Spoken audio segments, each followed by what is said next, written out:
So, like our first speaker today, I was provided a title and have made a talk to go along with the title. All right? And the nice thing too is following Amy's talk, she really did highlight some of the current state of the art and technical gaps with model testing or basin testing of floating wind turbines. So we can probably go quick today and hopefully have a chance of having lunch on time. You gotta think about the important things, all right? So more or less what I'm going to do is kind of give an overview, current state of the art. It actually gave me an opportunity to kind of see what other people are doing. I'm familiar with what we're doing here at UMaine, but there are lots of other ideas out there. And maybe unlike wind turbine design, when people think of what to do in a model test, there are lots of ideas on there on how to best do it. So they all have their advantages and disadvantages. And also, in the end, we're going to talk a little bit about the facility that you're going to see later today, I believe, right? Yes. Okay. So, why are we talking about model testing of floating wind turbines? There are several benefits. It's pretty common in offshore design to do some model testing. It's fairly cheap. You can do it pretty quickly. There's not much risk. And it's a key part of advancing the technology readiness level of new ideas. You see it a lot of assessment guides for technology readiness level to do some type of laboratory testing. That said, the challenges are just as Amy mentioned, big scaling challenges.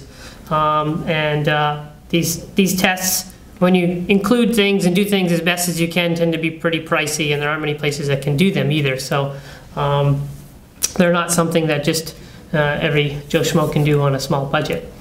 And this was already alluded to. Here's a couple of tests. I'm not trying to indicate that, you know, if you need to do model testing, you need to go Marin, or you need the NASA Ames tunnel if you're interested in aerodynamics. But that's what you think about. If you're interested in hydrodynamics for floating bodies, you want an offshore basin or a wave flume or something like that. And if you're interested in aerodynamics, you want some type of wind tunnel, you know, and you want to scale Reynolds number, not Froude number. And then when you want a floating wind turbine, you want to have it all, and you can't. You know, you can't do that test.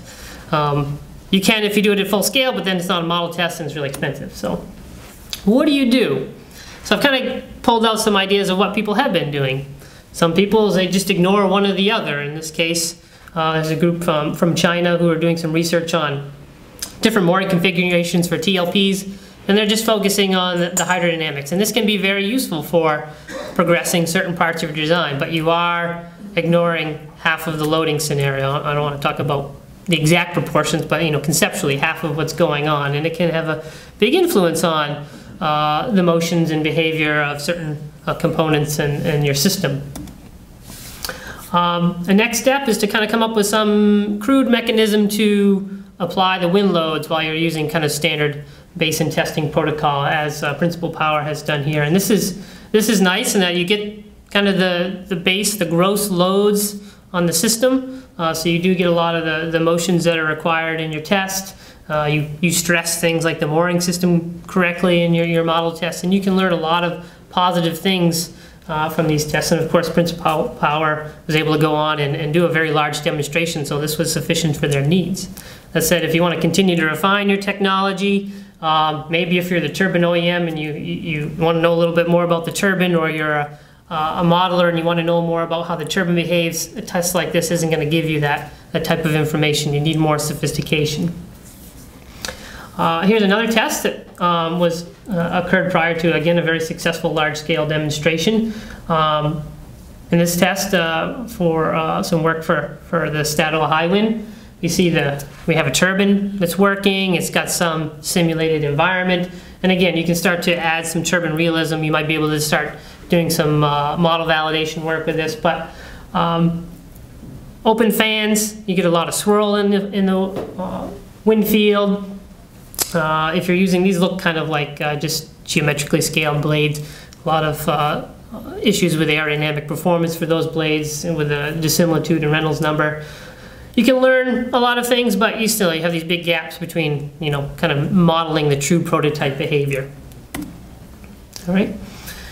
So there are some facilities that are trying to marry what we talked about in the beginning. I want my wind tunnel and I want my wave basin, and I'll just stick one on top of the other. Here's a fairly new facility, I believe, at Newcastle in the UK that's just that.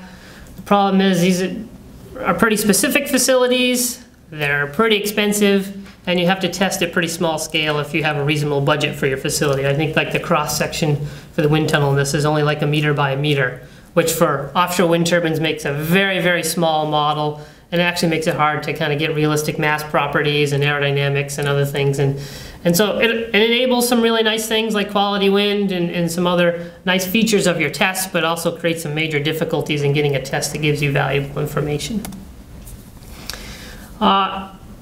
Here's what we did a long time ago. We did an open jet wind tunnel, so we can stick this in an existing facility or a large wave basin, so we have quality waves, we have decent winds. And this first go here, we did kind of everything by fruit scale and hope that the Reynolds effects aren't huge. Well, they can be, and you do get some pretty low turbine performance, and you have to play some games to make it work. And again, you can learn some valuable information about the behaviors and dynamics of these systems. You can create good data sets for evaluating your models. Essentially, you model the model. However, you're not modeling exactly what you'd see at a prototype scale, and you kind of wonder, well, is this good enough or not? You really want to go to the next step. I didn't want to put another picture of our own stuff in there where we tested with a better turbine, so I used another project. Again, this is at Marin, and I believe this is the Gusto MSC floater. But more or less they have a turbine that's designed. This is the Marin stock wind turbine. It's designed to emulate as best it can the behavior of a prototype wind turbine in this small, fruit-scaled, low Reynolds number environment. And again, you have to play some games with now the airfoil design and the turbine design. And you can get the gross loads, the large loads like thrust correct. You actually start to make some appreciable amount of power. It's not the same as the prototype values, but you do have something to play with and do controls and things like that. But it's not ideal. You can't just take the controller from your full-scale prototype and stick it on this model. It won't work. You need to design a controller for this test, and that's one thing that UMaine did pretty well when we went back. We were able to design a controller that worked for this turbine. And again, we were able to learn some things about how controllers influence systems in the basin, but it isn't a controller we'd use on a real turbine. All the sensitivities and things like that are incorrect for a full-scale machine. Next kind of possibility, what I showed is kind of what I saw as the state of the art, as good as it gets if you're modeling everything physically. One thing you can do to kind of eliminate some of those difficulties in one another is test in the facility you want, whether it be the wave basin or the wind tunnel, and simulate the other part. And Amy already mentioned this with hybrid testing. Here's an example, pretty new one, I believe, that's being worked on and tested at Marin Tech. And they're more or less simulating the turbine with some type of aerodynamic model, and that's hopefully fairly robust, and maybe it's been validated. And using that to impart the turbine forces, all right? And this is great. You can eliminate some of those scaling issues. There's some real positives, and especially if you're interested in floater responses or mooring, this is really positive. That said, you are relying on a model that may or may not be validated. You're eliminating or assuming how some of the coupling is going to occur. So again, it's not a perfect solution. It's another option, but it isn't that ideal scenario. So, you guys can't see anything on those either. Oh, that's no fun. So technical gaps. So I think Amy already alluded to them. You know, we want to have our cake and eat it too. We want these fruit scale turbines that preserve all of the aerodynamic properties, but they don't, right? So that would be fantastic. We could just put our controller in, be ready to go. But we can't quite do that. And maybe that can be pushed a little better than it has been thus far. I see the limit to how far we can go. You'll never be able to get a turbine that behaves like a prototype and gets everything in the basin. This is not going to happen. Another thing that's more subtle, I think these next two, I wouldn't call them high-end research. We just need some clever engineering. A lot of the good turbine models that people are using in the basin, they tend to be too heavy, so they don't mimic prototype weights in the basin. A lot of the components are rigid, so we're removing some of the compliance. So maybe some things that might be interested if you're interested in aeroelastic effects or things like that. All those things are kind of thrown away. And so with current technology and things like 3D printing, there's no reason we can't come up with neat ways to incorporate those things in our model test. And wind fields, yeah, everything thus far has been kind of unidirectional, and we can shift the waves around a little bit, but we don't have very sophisticated wind fields. And we're not looking at things where we're interested in modeling wind shears correctly and gusts and directionality. A lot of those things are missing, and those are real design drivers for your wind turbine. So being able to incorporate those things in a testing facility would be really nice. You can do some of those things with hybrid testing. That's another benefit of that approach. But if you want to include the entire model, we do need facilities that will do that. And what I had here was plots of showing for the first one how good we've got and how far we've got to go, but it doesn't mean much now if you can't see it. So areas of potential investment, things that we can do. Again, pushing that performance match wind turbine concept, trying to get the best turbine we can in the basin, and then of course living with whatever shortcomings we have. Again, just some clever engineering to kind of include some more realism. The reason I mentioned the compliance too, one of the things that we found with our model testing and many others have noticed is for certain systems like a TLP, the behavior, the dynamics of the whole system are very sensitive to the compliance of components like the tower and whatnot.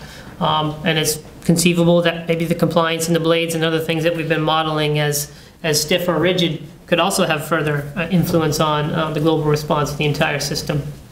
And again, improved wind fields, maybe more study into hybrid approaches, see how far we can go with that. And also, more on the cost end, I think there's good literature and information on there how to truncate mooring systems that we want to test in smaller, cheaper facilities. But offshore mooring systems for oil and gas platforms are going to start to look a lot different than what we're going to start to see for floating offshore wind, I believe, or usually shallower water. We want it to be cheap. It's going to look different, and we're going to want ways to truncate these different systems maybe a little more intelligently than we do with offshore oil and gas systems when we do model testing. So one thing that UMaine has done to kind of tackle some of those investment desires and needs is develop the W2 wind wave basin, which you'll get to see, and the quality wave basin, and really where the big novel contribution is the quality of the wind. We have an open jet wind tunnel similar to what we've seen in other facilities, but we're going to be able to move it around. The quality is going to be better. The fidelity of what we can, manipulate the behavior of that system, and the output is a little better. So a pretty cool facility, and one that I'm going to let Habib and Anthony, when you go to take a tour of it, kind of expound upon and tell you how cool it is. So that's it. All right. Excellent. I did it under 15 minutes, so we got lots of time.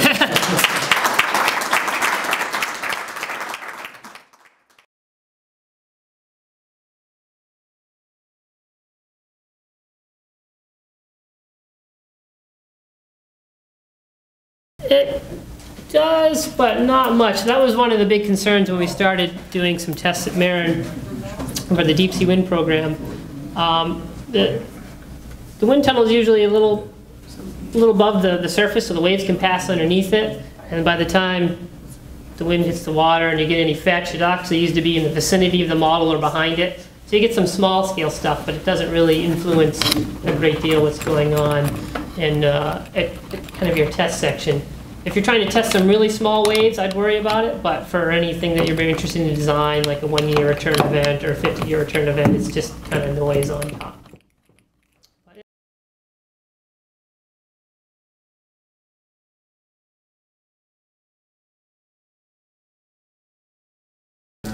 That's the biggest one. We can manipulate it and get the thrust coefficient on, and you probably can even get the response over a whole range of tip speed ratios. But when you match that, power is always low. And is that an airfoil? Well, it's the fact that when you bring the Reynolds number down, you can do things like add chord to get back some lift.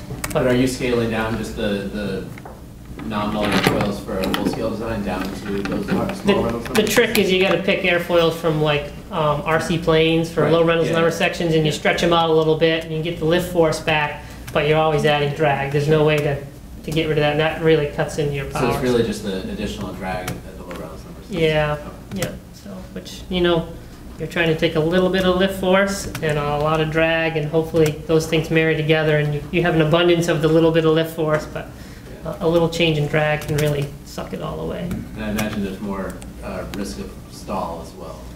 Yeah. especially if you do it badly. Do a bad design, yeah, you can get that right.